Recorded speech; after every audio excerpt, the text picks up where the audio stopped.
Hello friends, welcome to my channel. இன்னைக்கு restaurant ஸ்டைல்ல எப்படி ஒரு சிக்கன் பிரியாணி செய்ய போறோம்ன்றத பார்க்க போறோம். இது ரொம்ப ஈஸியான மெத்தட். எப்படி செய்யலாம்ன்றத நம்ம பார்க்கலாம். இப்போ ஒரு பாத்திரத்தை எடுத்துக்கோங்க. அது அடுப்புல எல்லாம் வைக்க வேண்டாம். நான் தரையிலே வச்சு 2 ஸ்பூன் நெய் விடுறேன்.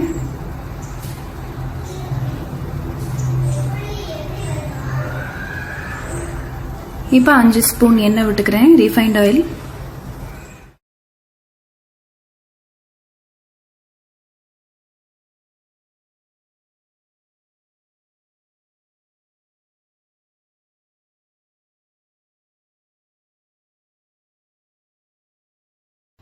ஒரு பட்டை ஆட் பண்ணிக்கோங்க,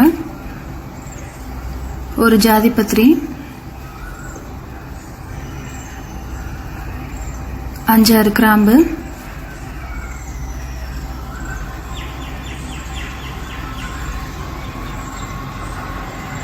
5 டேபிள் ஸ்பூன் இஞ்சி பூண்டு பேஸ்ட்,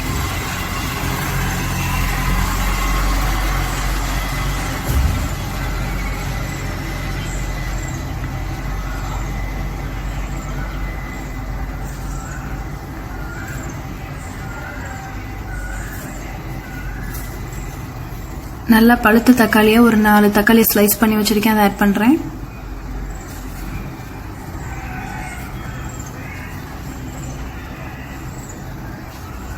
இந்த பச்சை மிளகாய் ரொம்ப காரமா இருக்குன்றனால 3 ஆட் பண்றேன். 3 பிரிஞ்சி இலை,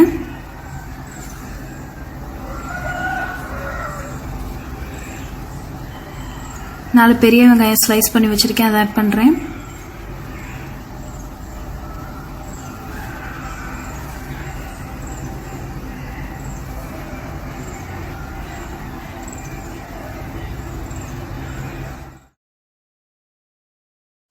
ஒரு டேபிள் ஸ்பூன் கரம் மசாலா,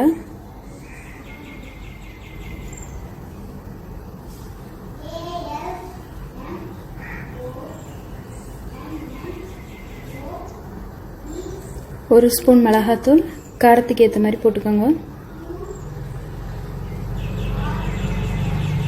ஒரு 1/2 கப் தயிர்.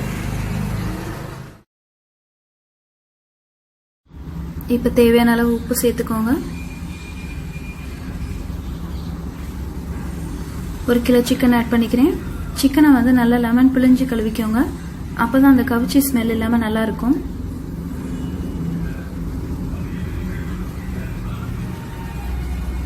இப்போ இதெல்லாத்தையும் நல்லா மிக்ஸ் பண்ணிக்கலாம். மற்ற மெத்தட்ல பிரியாணி செய்யறதை காட்டிலும் இந்த மெத்தட்ல செய்யறது ரொம்ப ரொம்ப சூப்பரா இருக்கும். இது நம்மளுக்கு ரொம்ப ஈஸியும் கூட. நின்று ஒண்ணா நம்ம வந்து கிண்டிட்டே இருக்க வேண்டியதில்லை. நிறைய பேருக்கு செய்யும்போது இந்த மெத்தட்ல செய்யறது ரொம்ப ஈஸியா இருக்கும். அது மட்டும் இல்லாம ரெஸ்டாரண்ட்ல கிடைக்கிற அதே ஃபிளேவர், அதே டேஸ்ட் கிடைக்கும்.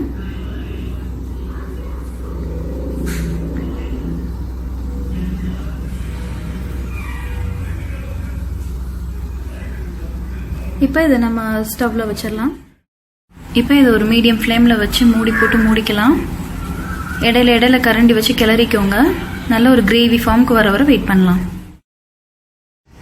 இப்போ ஒரு பாத்திரத்தில் 2 உலக்கு பாஸ்மதி ரைஸ் நல்லா ஊற வச்சிருக்கேன். 1 மணி நேரம் நல்லா ஊறி இருக்கு.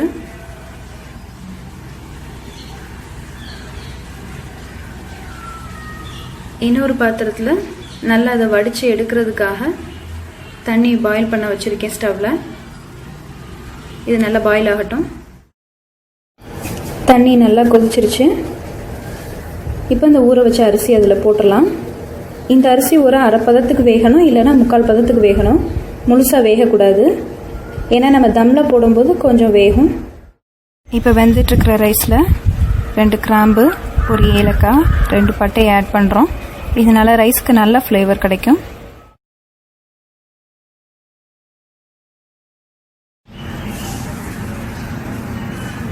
இப்போ பாருங்க, ரைஸ் 3/4 வாசி வெந்துருச்சு. 3/4 வாசி வந்தாலும் சரி, 1/2 வாசி வந்தாலும் சரி, அது கரெக்டான பதம். ஸ்டவ் ஆஃப் பண்ணி தண்ணியை வடிச்சிடலாம் நம்ம. இப்போ இந்த மாதிரி ஒரு வடிகட்டியில் சாதத்தை வடித்து எடுத்துக்கலாம், இல்லைன்னா நம்ம டெய்லி சாதம் வடிக்கிற மாதிரி மூடி போட்டு வடிச்சு எடுத்துக்கலாம். இப்போ பாருங்க, நல்ல கிரேவி ஆயிடுச்சு. நல்ல ஸ்மெல் வருது, ரொம்ப சூப்பராக இருக்கு. நார்மலாக நம்ம செய்கிற பிரியாணியை காட்டிலும் இது வித்தியாசமாக நல்ல ஒரு ரெஸ்டாரண்ட் ஸ்மெல் கிடைக்குது.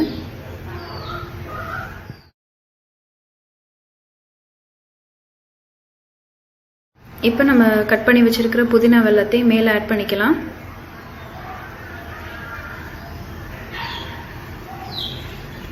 வடித்து வச்சிருக்கிற ரைஸையும் நம்ம லேயர் பை லேயர் ஆட் பண்ணிக்கலாம். இது நம்ம கிரேவியோட மிக்ஸ் பண்ணிட வேண்டாம், ஜஸ்ட் மேலாப்பில் அப்படியே போட்டுகிட்டே வரணும்.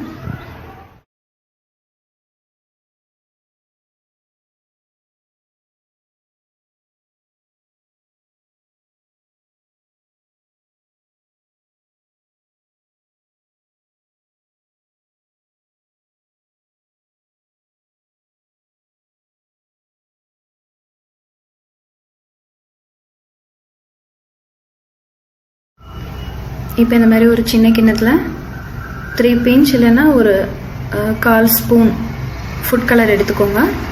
எடுத்து அதை தண்ணியில் நல்லா கரைச்சிக்கலாம்.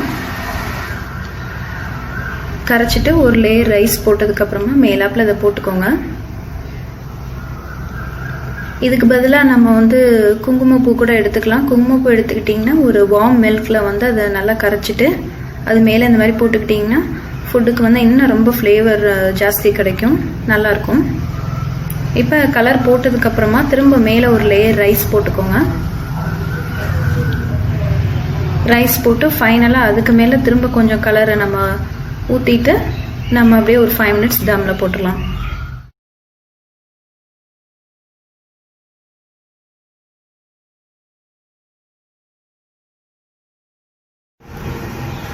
இப்போ நம்ம கடைசி லேயரில் கொஞ்சம் கலர் ஆட் பண்ணிக்கலாம்.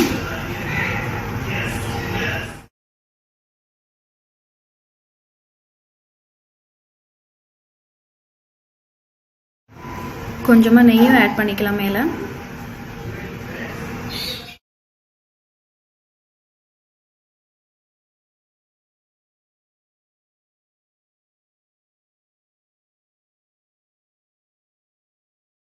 இப்போ லோ ஃப்ளேமில் அடுப்பை வச்சுட்டு மூடி ஒரு 5 நிமிஷம் வைக்கலாம் அடுப்பில். இப்போ 5 நிமிஷம் ஆயிடுச்சு. ஸ்டவ் ஆஃப் பண்ணிவிட்டு நம்ம பிரியாணி ரெடி ஆயிடுச்சு. இது வேற ஒரு பாத்திரத்துக்கு மாற்றிடலாம். இதை வேற ஒரு பெரிய பாத்திரத்துக்கு மாற்றிக்கலாம். ரொம்ப சூப்பரான ஸ்மெல் வருது.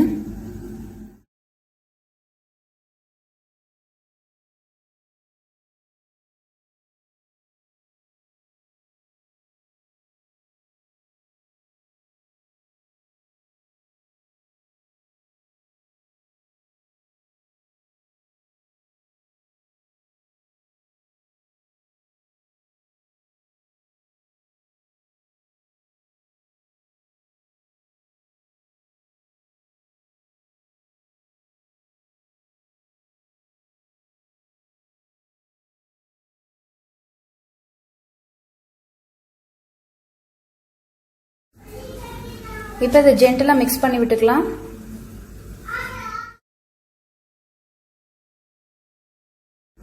இப்போ நம்மளோட சூப்பரான பிரியாணி ரெடி ஆயிடுச்சு. நல்ல ஸ்மெல் வருது. இப்போ இது சர்வ் பண்ணுறதுக்கு ரெடி ஆயிடுச்சு.